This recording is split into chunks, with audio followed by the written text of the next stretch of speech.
these emails prove absolutely nothing other than the fact that President Trump did nothing wrong. And what President Trump has always said is that he was from Palm Beach, and so was Jeffrey Epstein. Jeffrey Epstein was a member at Mar-a-Lago until President Trump kicked him out because Jeffrey Epstein was a pedophile and he was a creep. And this email you refer to with the name of a victim that was unredacted now and has since been reported on in this room, so I will go ahead and say it, Virginia Giuffre. And it was CBS's own reporting, Ouija, that recently wrote that Miss Giuffre maintained, and God rest her soul, that she maintained that there was nothing inappropriate she ever witnessed, that President Trump was always extremely professional and friendly to her. And so I think it's a question worth asking the Democrat Party, and you should all go ask them after this briefing, of why they chose to redact that name of a victim who has already publicly made statements about her relationship with Jeffrey Epstein and is unfortunately no longer with us. Are you still talking about Jeffrey Epstein? This guy's been talked about for years. Are people still talking about this guy, this creep? That was President Donald Trump in July this year, offering a very different opinion of Jeffrey Epstein than he once shared publicly. In 2002, long before he became president, Trump told New York Magazine he'd known Jeffrey Epstein for 15 years and called him a terrific guy. He's a lot of fun to be with. It is even said that he likes beautiful women as much as I do, and many of them are on the younger side, Trump told the magazine. Over the years, the two have been spotted many times in public together.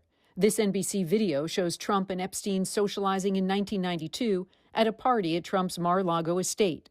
The video, released in 2019, shows Trump appearing to say to Epstein, "Look at her back there, she's hot," while Epstein smiles and nods. Former swimsuit model Stacey Williams, who dated Epstein in 1993, told CNN in an interview Trump was Epstein's wingman. They were best friends. They were very close. The two men flew together as well. These flight logs show Trump traveled on Epstein's jet 4 times in 1993, twice in 1994, and once in 1995 and in 1997.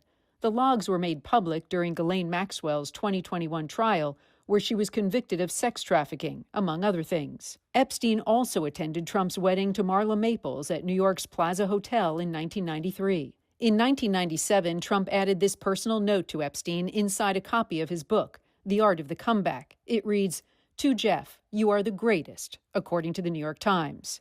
That same year, the two men were photographed together at Mar-a-Lago. This exclusive CNN video shows Epstein and Trump chatting in 1999 before a Victoria's Secret fashion show. Despite all of that, during a court deposition here in Palm Beach in 2010, Epstein refused to answer many questions about his association with Trump. And Trump has continued to try and distance himself from Epstein as recently as July. This was the story he told about kicking Epstein out of Mar-a-Lago. He took people that worked for me, and I told him don't do it anymore, and he did it. I said, stay the hell out of here. More recently, Trump had to answer about a letter bearing his name found in a birthday book created by Ghislaine Maxwell for Epstein's 50th birthday. The letter, according to the Wall Street Journal, contained the outline of a naked woman and a message, "Happy birthday, and may every day be another wonderful secret." Trump denied authoring the letter and sued the Journal for defamation. It's not my signature, and it's not the way I speak. And anybody that's covered me for a long time knows that's not my language. Randy Kay, CNN, Palm Beach County, Florida. When are you going to swear in Congresswoman-elect Adelita Grijalva of Arizona, who was elected way back in September? Yeah, just as I promised, as soon as we get back to legislative session. So, I mean, before we have this vote that we're talking about, she'll be administered the oath. That's After what we the always House say. gavel's in, but before the vote. Right, yeah, sure, as soon as we get started, yeah. And then she has said that she is going to be the 218th vote to force the discharge petition to release the Epstein files, et cether, et cetera. She has the right. I mean, that's immaterial to us. It's now a moot point, by the way. The Oversight Committee has been delving in deeply to the Epstein investigation, and they've released 43,000 pages of the Epstein files, more to come. Subpoenas are being complied with. By the way, the latest batch was the Epstein estate files that is not even considered in the discharge petition, was never mentioned. But that was a treasure trove of information, and they released his personal logs, his flight logs, his financial records, and even his daily calendar. So there's plenty of oversight.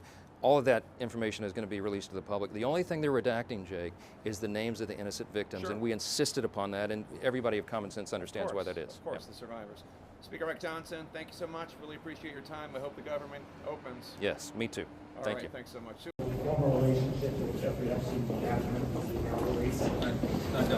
all been explained. I think this is a massive distraction by the Democrats while we're trying to get the government reopened and covered for their mistakes. And I find it interesting that the press corps didn't ask all these questions for 4 years during the Biden administration. But the president is the one who wanted all these documents out. Why not release all these documents now? He's for maximum transparency. He said it as recently as a couple of days ago, and I talked to him about it today. He's for everything coming out. Always has been. Provision that you just said that you're going to have a suspension vote to repeal next week. Did you know that provision was? No, I found out about it last night. I was surprised. I was shocked by it, and I was angry about it. To be honest. Did you talk to Booth about it? I talked to him about it today. About 20,000 pages of documents from the estate of convicted sex offender Jeffrey Epstein were released by the House Oversight Committee this week. Ahead of that fuller release, Democrats on the committee made public several emails from Epstein that mentioned Donald Trump by name in various circumstances. The emails that began almost 15 years ago were obtained by the GOP-led panel after it subpoenaed Epstein's estate earlier this year. The first group of records from the estate were released by the committee in September. Trump has referred to the saga as the Jeffrey Epstein hoax and has consistently denied any wrongdoing. These emails prove absolutely nothing other than the fact that President Trump did nothing wrong. And what President Trump has always said is that he was from Palm Beach and so was Jeffrey Epstein.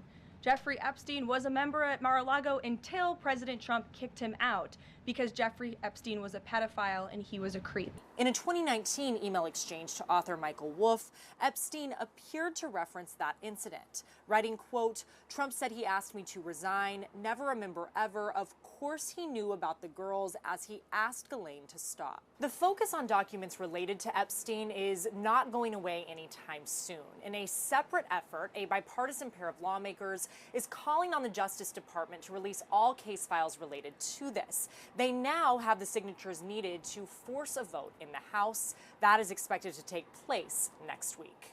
At the White House, I'm Julia Benbrook.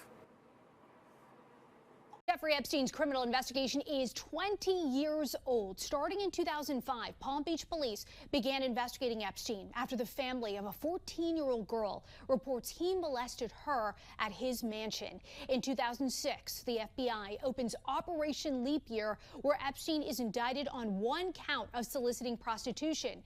Jump to June 2008. The financier is sentenced to 18 months in jail for 2 charges of solicitation of prostitution.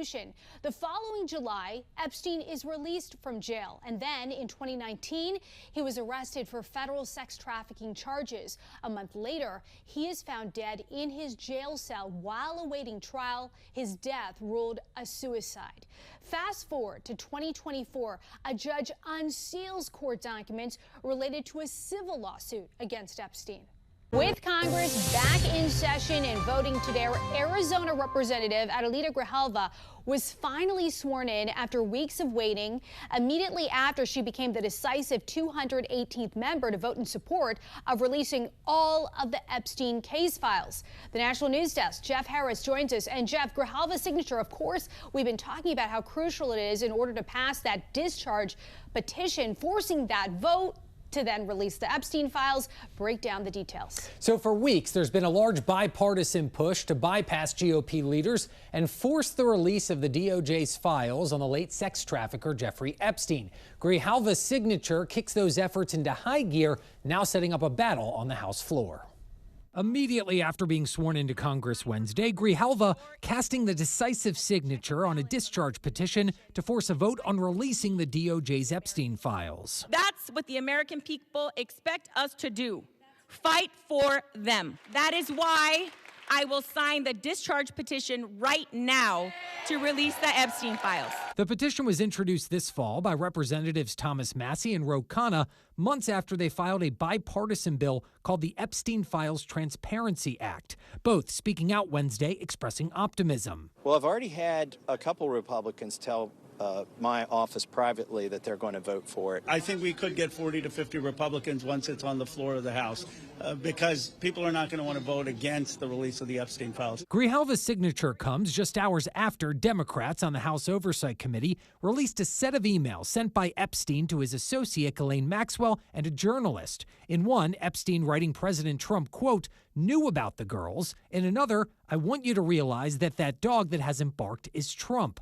The White House slamming the emails while Democrats say they're concerning. It is not a coincidence that the Democrats leaked these emails to the fake news this morning ahead of Republicans reopening the government. This is another distraction campaign. They raised more questions about what the relationship was between Donald Trump and Jeffrey Epstein and what Donald Trump actually knew. Meanwhile, House Speaker Mike Johnson announcing late Wednesday night the House will vote on whether or not to release the Epstein files in the coming days. We're going to put that on the floor for a full vote next week as soon as we get back. Now, all House Democrats, along with 4 Republicans, signed the discharge petition. Aside from Massey, they include Representatives Nancy Mace, Marjorie Taylor Greene, and also Lauren Boebert. Reporting for the National News Desk, I'm Jeff Harris. Thank you. It was just an incredible moment for us to see her sworn in and to see her sign the discharge petition. It's something we've been waiting for 50 days, and it was really wonderful to just see it in person.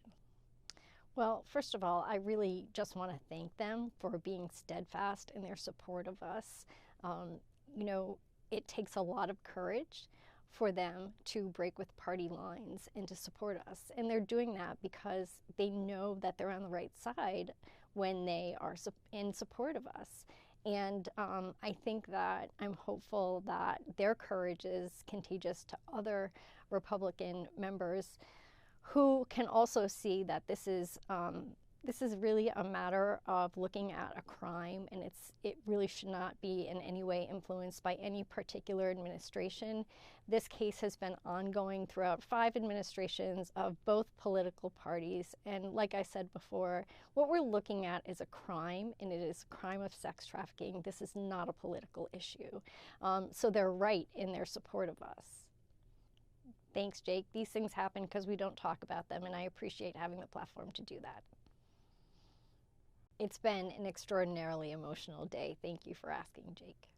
But it's also been a really important day. So I think that, you know, anything that we see that's released brings us closer to the truth, right? And I think that in releasing these emails this morning, it really is just driving the point home of how badly we need this information released. We need the government to release everything that's in these files, of course with the appropriate redactions to protect the privacy of the survivors, but we really need this information to be out there so these crimes can be investigated.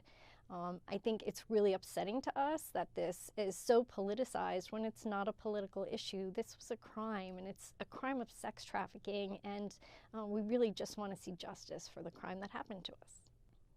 There has definitely been a renewed sense of hope and a definite sense of joy among all of us. Both myself and Jess Michaels were privileged enough to be on the House floor during the swearing in, and there was a moment where Grijalva actually called us out by name, and everyone stood and applauded us. And, you know, she didn't have to do that, but we really just appreciated the support